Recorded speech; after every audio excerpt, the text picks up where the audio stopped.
Salut à tous, ici Jérémy de la Crypto Brève. Jérôme Powell a enfin parlé, il a annoncé les nouveaux taux directeurs et il a fait un petit discours. On regarde ça tout de suite. Jérôme Powell a parlé, il a fait son concerto, il n'y aura pas de baisse de taux, ça rime. Mais surtout ce qui était attendu c'était son discours à 20h30 et durant lequel il nous a annoncé quelques petites phrases à la one again. Mais bon, il a rien d'annoncé de fou.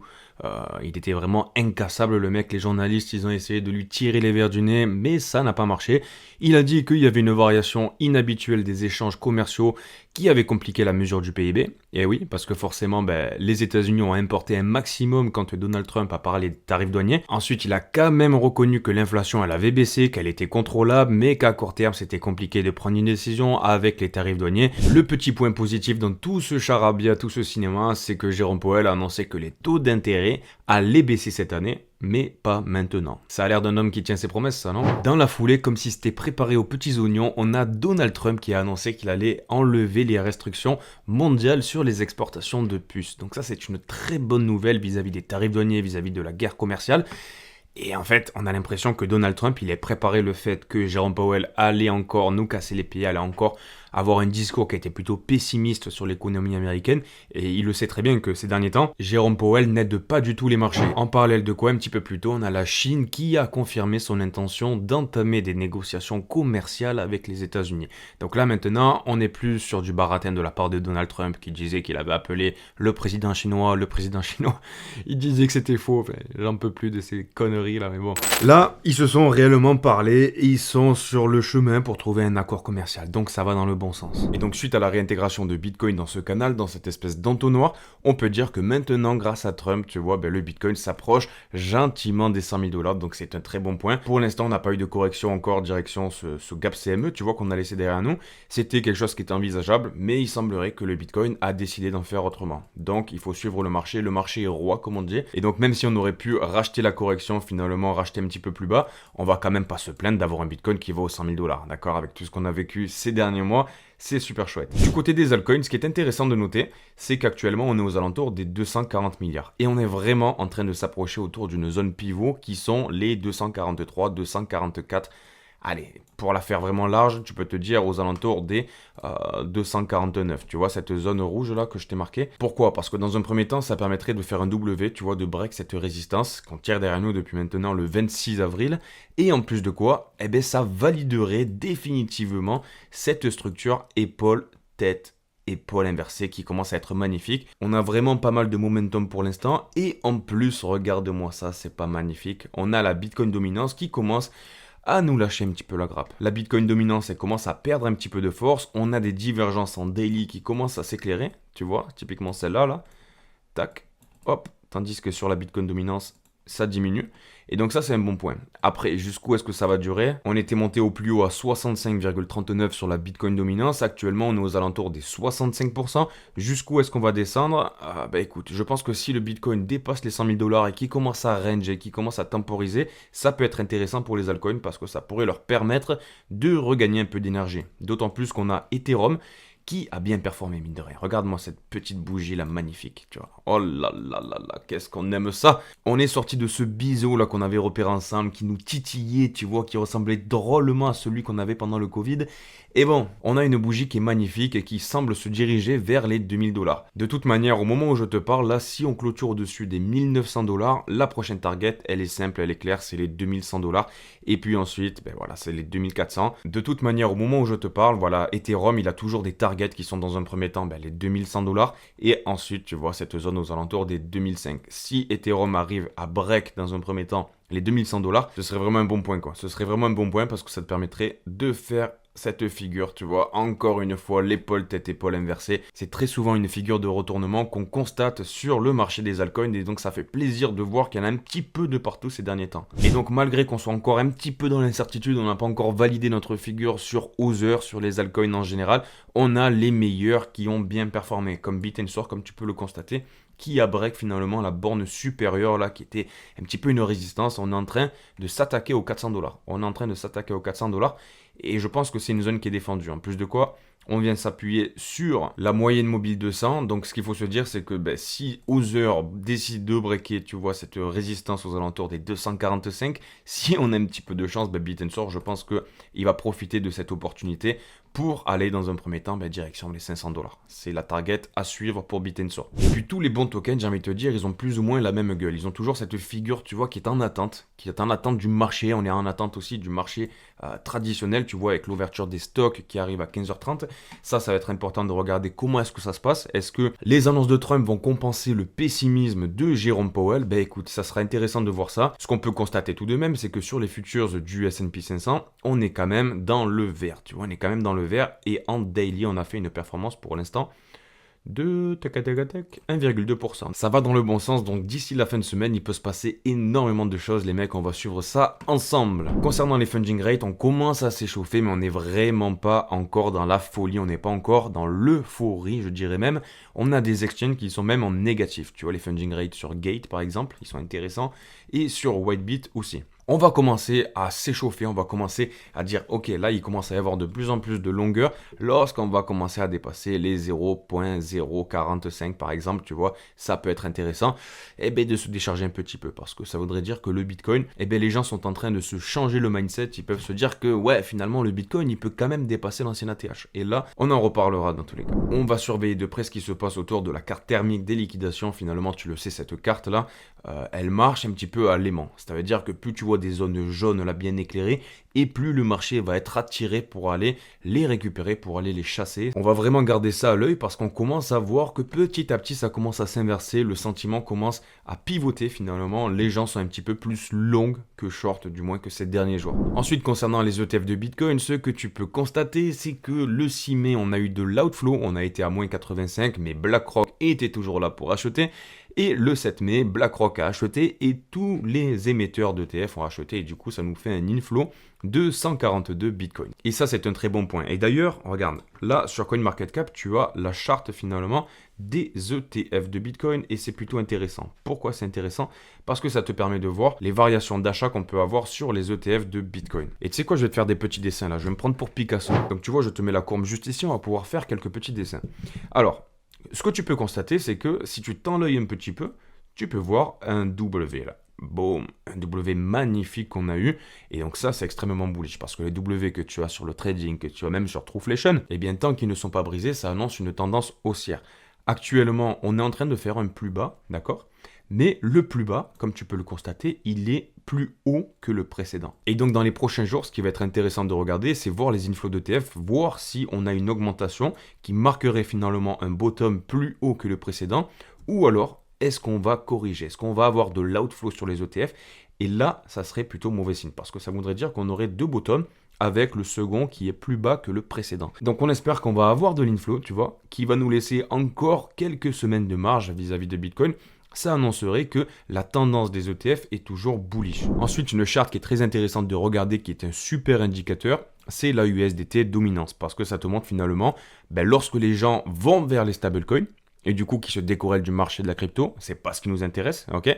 Et lorsque les gens vendent leur USDT pour acheter de la crypto-monnaie, et c'est là où c'est intéressant. Donc on a envie de voir cette charte descendre, c'est le mot d'ordre. Bon, comme tu peux le constater, on avait fait un canal, tu vois, qui durait depuis maintenant le 17 décembre, le 20 décembre, là où on a marqué le top de Bitcoin. Et donc on avait une jambe baissière qui est rentrée dans ce canal, on a rangé pendant plusieurs mois, et actuellement on a brisé ce canal. Et on en a parlé, c'est extrêmement bullish parce que maintenant, comme je te l'avais montré avec cette petite courbe là que j'ai répliquée qui vient justement de la précédente descente, du précédent bull run, post-bull run lorsqu'on avait commencé à corriger en mi-2024, ça te permettait d'avoir finalement une idée du mouvement de l'USDT, une idée dans ce cycle, comment est-ce que ça se passe, comment est-ce que les baleines déchargent, comment est-ce qu'elles rechargent, etc. Et on avait vu ensemble que ça nous a mené à venir retaper la borne inférieure de ce canal-là, qui va être vraiment, je pense, une zone de support très importante aux alentours, tu vois, de la fin juin, début juillet.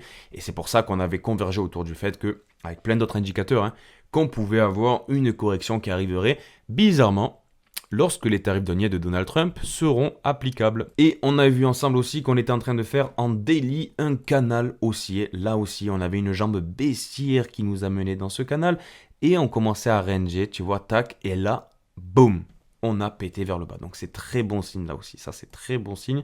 On avait ce petit canal qu'on a pété vers le bas. Et d'un point de vue chartiste, ce que tu peux t'attendre à avoir, c'est cette jambe baissière qui t'a amené dans ce canal. En termes de projection, on pourrait avoir une correction de cette charte direction les 4,50%.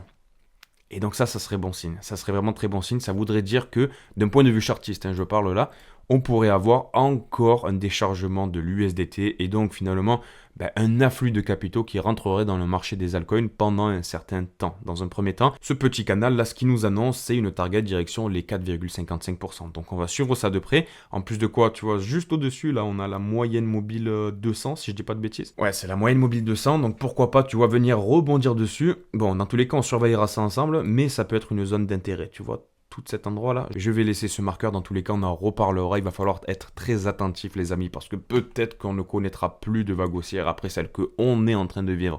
Donc, si vous n'êtes pas abonné, les amis, abonnez-vous parce que tous les jours, on parle de nouveaux indicateurs très intéressants. Ensuite, je n'ai toujours pas reçu de message de la personne qui a gagné 100 balles suite à la tombola de la CryptoBreve organisée par ZoomX. Je t'affiche une dernière fois l'UID juste en dessous. D'ici vendredi, si j'ai pas reçu de message sur Telegram, je reverserai ces 100 dollars à la personne qui a laissé le plus de likes sur la CryptoBreve. C'est la seule solution que j'ai trouvée, du coup, si le gagnant ne se prononce pas. Si tu veux participer à la prochaine, tu descends en bas de la vidéo, tu cliques sur le premier lien, hop, et ça te ramène juste ici, tu as ma tête juste à gauche, tu cliques là, et tu vas voir apparaître la roue de la fortune. Et cette roue de la fortune, pendant 24 jours, elle te permet de jouer et de gagner à coup sûr. Il n'y a pas de perdant, tous les jours tu gagnes quelque chose, même si c'est des cacahuètes, c'est toujours bon à prendre. Et pendant 28 jours, tu peux prendre un peu de liquidité. Tu peux gagner du Shiba Inu, tu peux gagner 100 dollars, tu peux gagner un billet aussi pour le Grand Prix de Monaco, parce que ZoomX sponsorise la marque As F1. En parallèle de quoi, du coup, si tu participes à la tombola, il faut que tu déposes un certain montant. Et si tu déposes 100 dollars, du coup, ZoomX te rembourse 50 dollars. Donc 50 euros qui te tombent dans les pattes, c'est toujours ça de prix. Vérifiez bien d'avoir le code de parrainage, sinon ça ne marchera pas. Vous ne serez pas remboursé des 50 dollars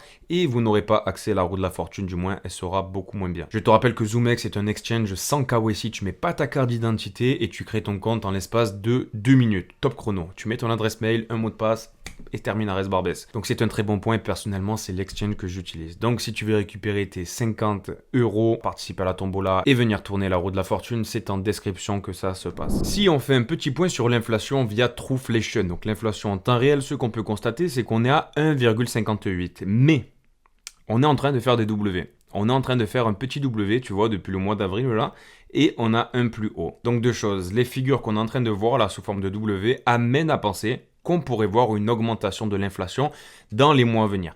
Et ça, c'est bien notable en plus avec cette figure de épaule-tête, épaule inversée qu'on est en train de construire, en plus de quoi on fait un W.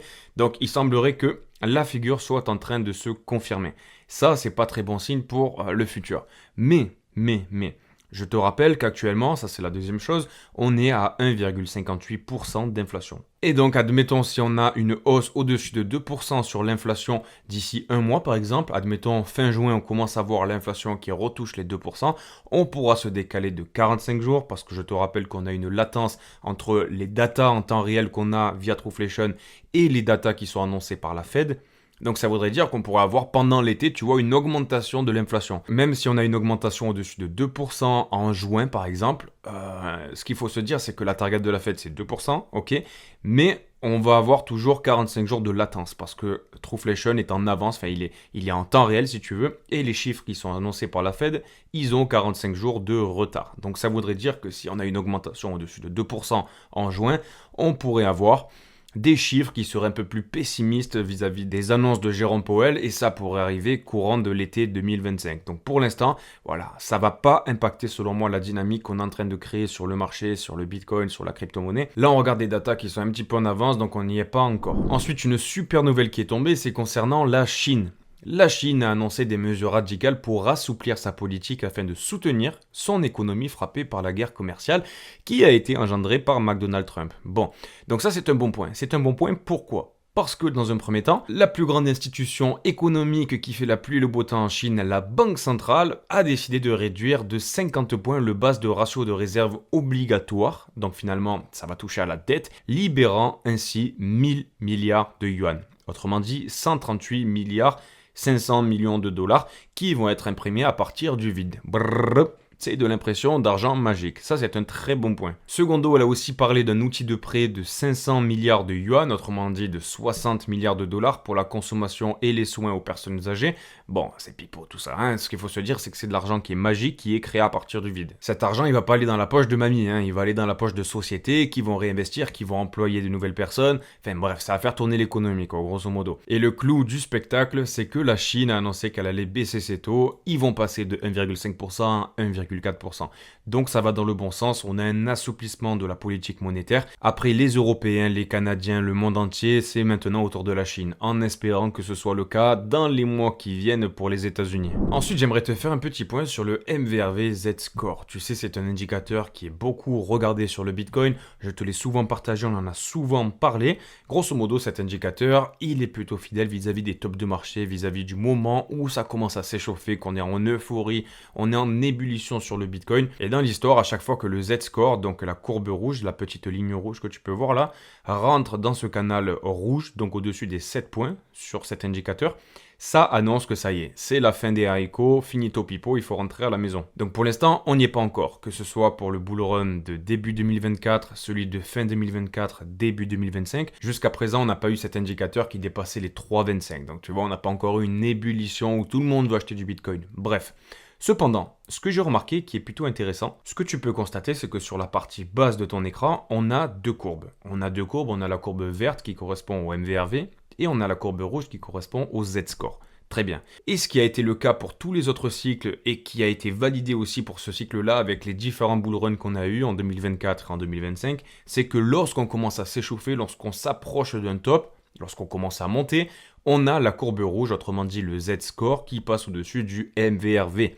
Ça a été le cas en mars 2024 et ça a été aussi le cas en novembre 2024, décembre 2024. Donc là, jusque-là, c'est très bien. D'ailleurs, à ce sujet, lorsqu'on commence à avoir la courbe rouge qui commence à passer au-dessus de la verte, ça veut dire qu'on commence à s'échauffer drôlement et tu peux compter en moyenne un petit mois pour avoir ton top sur le marché du Bitcoin. Et le marché des altcoins, bien sûr, qui suit le BTC. Là, tu es en train de me dire, voilà, Jérémy, c'est bien gentil, là, tu nous parles du passé, mais qu'est-ce qu'il en est d'aujourd'hui? Eh bien, regarde-moi ça. Je te dézoome un petit peu pour que ça passe à côté de ma tronche, là. On a la courbe rouge qui est en train de batailler avec la courbe verte pour essayer de passer au-dessus. On est repassé au-dessus un petit peu, tu vois, aux alentours du 3 mai 2025, donc il y a de ça quelques jours, il y a moins d'une semaine.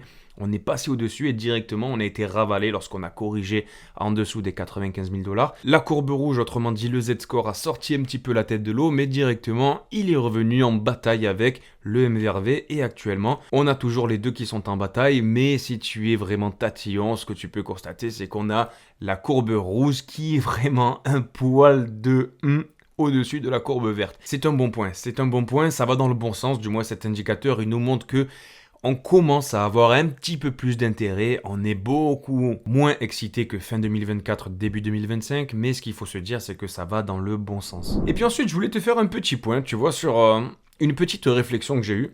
C'est vis-à-vis du cours de Bitcoin, parce que tu vois, on a eu CZ qui a fait une interview là. CZ, tu vois, c'est le CEO de Binance, ou l'ex-CEO, enfin on sait pas trop ce qu'il fait, mais il est autour de Binance.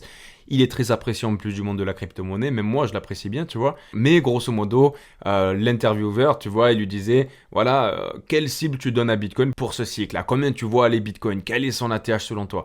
Et CZ nous a répondu 500 000 $, entre 500 000 et 1 million de dollars. Et je me suis dit, franchement, il abuse quoi. Bon après, forcément, ça va dans le sens, les mots de CZ sont hyper analysés, sont hyper épiés et ça peut peut-être inciter des gens à venir dans le marché de la crypto.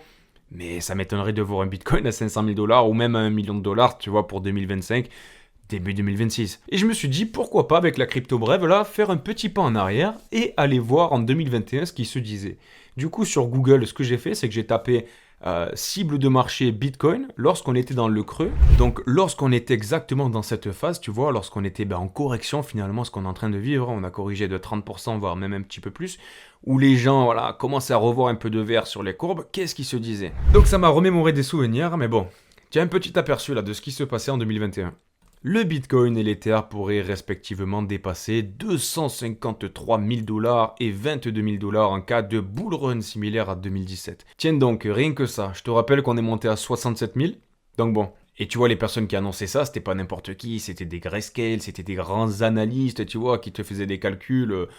Voilà, je multiplie par 7, je retiens 2,7 sur racine carrée de mes chaussons. Bon.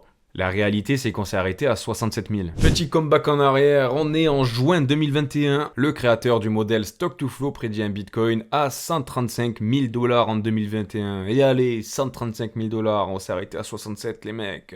Donc tu vois, il y a toujours des petits calculs, des analyses sur la racine carrée, le théorème de ma tante. Bon, donc là où je veux en venir les mecs, c'est que si on a le bonheur d'avoir une nouvelle jambe haussière sur le Bitcoin, il faudra en profiter. Et déjà, si on a des 120 000 dollars, 123 000 dollars, eh bien ce serait judicieux d'en profiter et de ne pas attendre des 500 000 dollars ou des 1 million de dollars comme il le disait en 2021. Du côté d'Ethereum, on a la mise à jour Pectra qui est enfin passée, elle a été déployée sur Ethereum. Ce qu'on parlait ces derniers jours devrait maintenant être accessible sur le réseau EVM entre Account Abstraction, scalabilité des Layer 2, changement pour les validateurs, pouvoir payer du coup les fees avec d'autres tokens qu'Ethereum, pouvoir payer avec notre wallet. Je vais attendre de pouvoir prendre en main le bébé, essayer de me servir de toutes ces nouvelles fonctionnalités et puis je vous ferai un petit point si ça vous intéresse. Et puis comment passer à côté de la course à l'armement autour du Bitcoin? Ça y est, les États-Unis se sont lancés dans le grand bain.